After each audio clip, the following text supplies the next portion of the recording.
you know? I was living in my head, in my mind, my sphere, my thoughts, my emotions. And as much as I wanted to come out of it, I was unable to. It wasn't until this meditation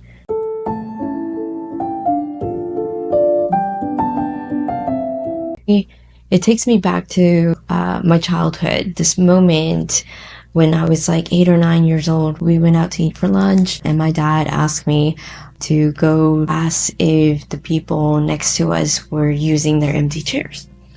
I completely froze up and I couldn't do it. I could not bear to be bothered. It probably has to do with my upbringing. You know, it probably has a lot to do with the culture, very prideful culture.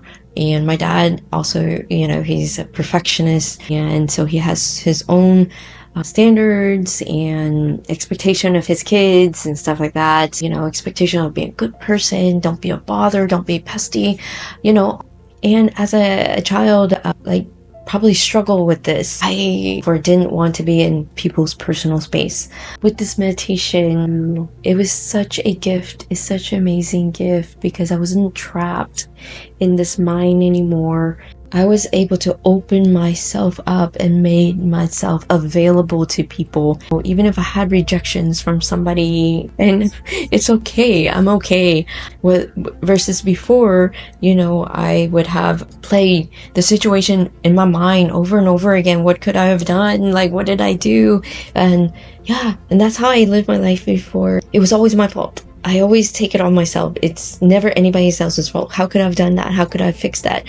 What did I do? And now you're just completely free of that. And it's such a blessing, true salvation, when you are happy all the time and you don't wake up in the morning saying, I'm going to be happy today. I'm going to be positive today.